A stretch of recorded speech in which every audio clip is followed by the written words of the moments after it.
Tired of dropping your phone or struggling to prop it up? Meet the PopSockets phone grip with expanding kickstand in black, your new must-have accessory. Don't miss out. Grab yours today. Click the link in the video description to shop now on Amazon. Scientists discover how 54p cupboard staple could stop cancer spreading. Scientists have uncovered how the cheap painkiller aspirin can help stop cancers from spreading.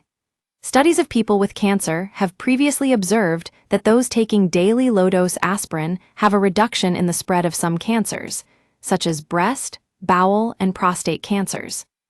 However, it wasn't until now it was known exactly how aspirin could prevent metastases.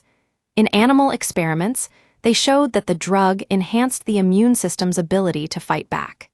The team at the University of Cambridge said it was an exciting and surprising discovery. The study, published in Nature Trusted Source, found that in mice, aspirin acted on platelets, the tiny cells that cause blood to clot, making them produce less of a clotting factor, thromboxane A2, TXA2, that suppresses immune T cells. With less TXA2 suppressing them, these T cells can then destroy any spreading cancer cells.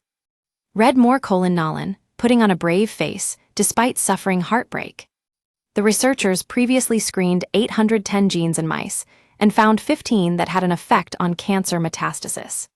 In particular, they found that mice lacking a gene which produces a protein called ARHGEF1 had less metastasis of various primary cancers to the lungs and liver. The researchers determined that ARHGEF1 suppresses a type of immune cell called a T cell, which can recognize and kill metastatic cancer cells. Dr. Jia Yang, the first author of the report in the Department of Pathology at the University of Cambridge, said, "It was a eureka moment when we found TXA2 was the molecular signal that activates this suppressive effect on T cells. Before this, we had not been aware of the implications of our findings in understanding the anti-metastatic activity of aspirin. It was an entirely unexpected finding, which sent us down quite a different path of inquiry than we had anticipated. Aspirin, or other drugs that could target this pathway, have the potential to be less expensive than antibody-based therapies, and therefore more accessible globally." Don't miss, the fall frontman Mark E. Smith's will exposed as Soulmate receives nothing spotlight. Cancer humbles those battling it, but it won't stop my fight for NHS change. Read, Sky Sports presenter Saunders reveals brain infection whilst battling cancer latest. We use your sign-up to provide content in ways you've consented to and to improve our understanding of you. This may include adverts from us and third parties based on our understanding. You can unsubscribe at any time. Read our privacy policy. However, the researchers caution that aspirin can have side effects and may not be suitable for everyone. Commonly, aspirin can cause stomach or gut irritation, nausea, and indigestion. Other side effects that are less common include worsening asthma symptoms, vomiting, stomach inflammation or bleeding, and bruising. Rarely, and particularly in those taking a daily dose, it may cause bleeding in the brain, kidney failure, or hemorrhagic stroke.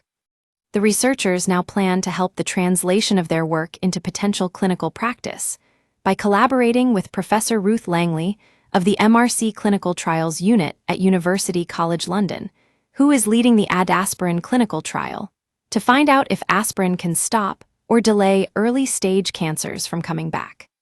Professor Langley, who was uninvolved in this study, commented, "This is an important discovery. It will enable us to interpret the results of ongoing clinical trials and determine who will most likely benefit from aspirin after a cancer diagnosis.